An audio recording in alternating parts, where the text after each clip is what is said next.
I just want to say thank you to all the new subscribers, but you're like me and you hate intros, so let's just get into it. Stopping the sexual abuse of children is a nonpartisan issue.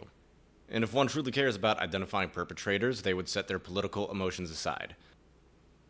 I mean, there isn't a single person on earth I would defend if they were guilty of abusing kids, especially Trump. But quite frankly, I'm not seeing any evidence. In fact, it looks like he's not guilty. For example, court documents show Trump did ban Epstein from Mar-a-Lago after he learned Epstein sexually assaulted an underage girl. It is unclear exactly what year this occurred, but was sometime during the early 2000s. When Florida attorney Bradley Edwards, who represented Epstein's victims, issued subpoenas out to a lot of connected people, Edwards said, I quote, "Trump was the only one who picked up the phone and said, 'I'll give you as much time as you want and tell you everything you need to know,' and was really helpful and gave no indication whatsoever that he was involved." Point 3. Trump never went to Epstein's island. Nowhere in the entire flight logs does it show Trump going to Little St. James. Bill Clinton went 26 times. Point number 4. There's a video from 2016 where Trump says Clinton is going to be in a lot of trouble in regards to Epstein's island in the future. Why would he shine light on something that he would be implicated in? Not to mention he said publicly that Epstein likes young girls. And obviously that was a tongue-in-cheek troll on Epstein, because why would Epstein want people publicly discussing his perversions? And then point 5, Trump actually ran on a platform of cracking down on sex trafficking. I mean, if Hillary Clinton was president right now, Epstein would never be arrested. Because she has a history of silencing her husband's rape accusers. Not to mention, when she was a lawyer, she defended child rapist Thomas Taylor, then was recorded laughing about how guilty he was. She thought it was funny he was guilty but still passed a lie detector test. And she was the supposed vanguard for the Me Too movement. Hey, it feels good to wear a Me Too ribbon and wag your finger. But the reality of sex trafficking is dark and disgusting. It requires tough crackdowns to eliminate. And Trump is literally doing this. But to many people, they don't care about actions because words have so much control over them. Alright, now let's get back to the symbolism on Epstein's island.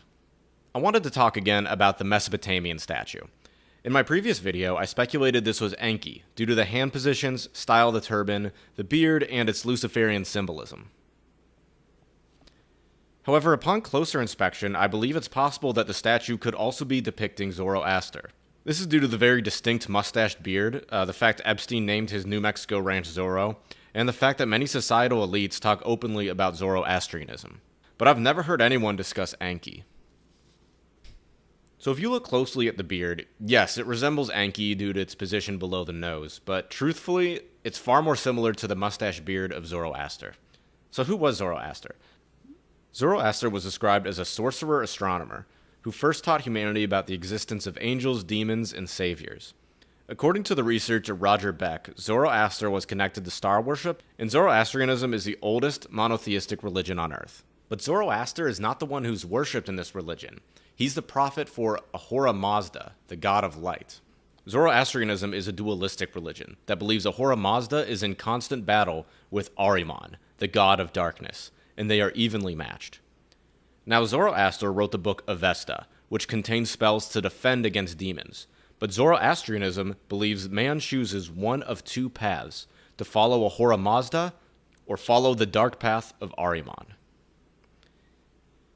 So when I researched Ahriman, I discovered he's quite popular with contemporary Satanists. In fact, Ahriman is another name for Angra Mainyu, meaning angry spirit, which this Oklahoma City Satanist chapter draws its name. Apparently, Angra Mainyu has the exact same backstory as Lucifer. In Zoroastrianism, Angra Mainyu is referred to as a snake and is known for freeing mankind. But instead of freeing mankind through light or the tree of knowledge, Angra Mainyu freed mankind through destruction. Way more metal than that nerd Lucifer. This leads me to confirmed Freemason Rudolf Steiner. Steiner was an Austrian philosopher and architect who lived from 1861 to 1925. And if there's such thing as the Illuminati, then this guy was in it. But from all accounts, he seems like a pretty good person. Allow me to explain. Steiner designed both the Goetheanum theaters in Dornach, Switzerland, using sacred geometry. He also created Waldorf schools, which puts an emphasis on intellectual and creative freedom, undoing the damage done by factory-styled schools created by the Rockefellers, which are still in use today. Steiner would frequently stress the importance of understanding the teachings of Christ, and he was also an intellectual adversary of Hitler. But what's interesting is that at the end of his life, Steiner talked openly about the power of secret societies and how Ahriman, the dark god of Zoroastrianism, is gaining more influence in our society. In 1919, Rudolf Steiner gave a lecture in Zurich titled The Ahrimanic Deception, which you can read for yourself on archive.org. In this lecture, he details how the traditions of mankind's knowledge have been passed down for a while and kept in secret societies, but it has been distorted. A struggle in Freemasonry occurred in 1877 when Pastor Frederick Desmonds of France allowed entry of Masons who didn't hold a belief in God.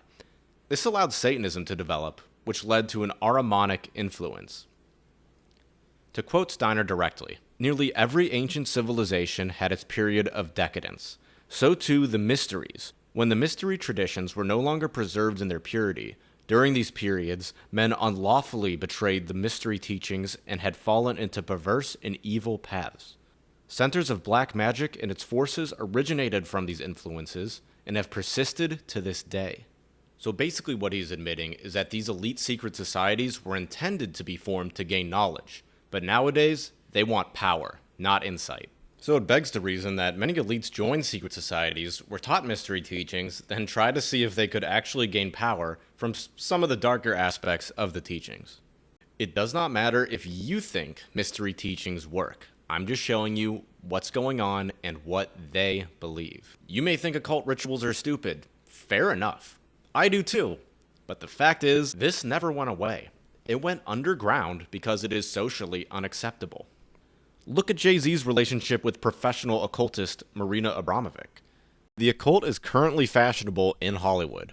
Whether they actually believe in it or some do it to look cool, it's hard to say and probably varies. My point is simply that mystery teachings are fashionable among people in Hollywood and other high-profile members of our society. That is a fact. The question up for speculation is how far do they go with it? I have more content coming soon. Nova, stop.